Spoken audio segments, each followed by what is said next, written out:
and frugal enough with his money, he didn't actually need to work to provide for himself or his family for this generation, and maybe the next.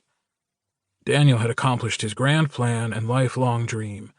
By all rights, he should be kicking back and enjoying his time in the hockey limelight. Possibly he should take up one of the offers he'd gotten from a few of the women Morley had invited along for this trip. They were all lovely, but beyond that, clever and engaging too, because while Morley might come across as the ultimate dude-bro douchebag, the man appreciated both brains and beauty, and he surrounded himself with fun, interesting people. But no, try as he might, Daniel had never been into casual sex, no matter how intriguing the partner.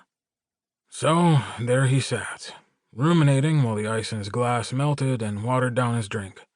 As the indisputable dad friend of the group, maybe he needed to start excusing himself from wild yacht parties in the Caribbean and stick to hosting mellow barbecues in his backyard. "You look pensive," a voice announced before fingers ruffled his curls. Daniel peered over the rims of his sunglasses to see Tristan staring down at him. Tristan's fair skin was flushed pink, despite the liberal sunscreen Daniel had seen him applying at regular intervals, and his blonde hair had dried in messy, sea salt-encrusted spikes after his last dip in the pool with Ryu and Emmett. Tristan handed Daniel a cold water bottle dripping with condensation before plopping down on the lounger next to his.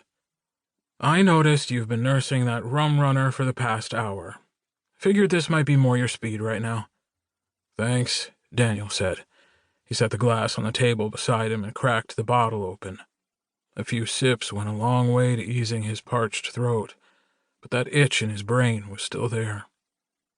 "I don't know what's wrong with me. I just feel edgy or something. I probably should have stayed home. Want to talk about it?" "Here?"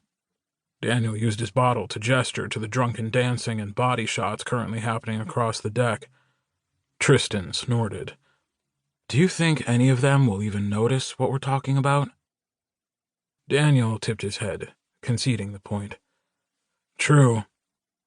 We can go inside if that'd make you more comfortable." Tristan's expression was earnest, as usual. He saw a potential problem, he wanted to help solve it. That was his nature, and part of why Daniel, and, well, pretty much everyone, liked him so much. "Nah, here is fine." Besides, Daniel had noticed Ryu and Emmett head below deck a few minutes ago, as casual as anything, unless you noticed the tension between them and the look they'd exchanged along the way. The interior of the yacht had room to spare, but he didn't want to interrupt their private moment. He'd only just learned they were a couple after the NHL awards earlier this summer. "Then what's up?" Tristan asked. "Are you thinking about Tabby?" Daniel shook his head. For once, his thoughts weren't on his ex-wife or his kids or his pack of rescue dogs. "I don't really know. I should be thrilled right now, right? We won the cup. We won the cup. There's nothing for me to be unhappy about. Or there shouldn't be, anyway. Look at my life." He waved a hand to indicate the yacht, the sun blazing overhead, and the gleaming sea surrounding them. Tristan's forehead creased, and he made a thoughtful noise. "Shouldn't be is relative, though, isn't it? When is emotion ever logical? I should be partying and heckling Morley about those trunks and how he obviously bought them a size too small to show off the illustrious tripod, not missing Seb and wondering what he's doing when we haven't even been apart for 24 hours. Yet here we are." Daniel laughed. "Yeah, you're right. I guess He rested the cool water bottle against his cheek and sighed. "I keep feeling like I've gone as far as I can go with the venom.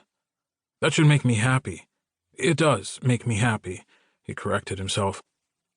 "But it's also part of the problem, I think. My numbers aren't as great as they used to be. I'm not the leading goal scorer, haven't been for years. What purpose do I serve on this team, really? We're all champions. We've reached the pinnacle, haven't we?"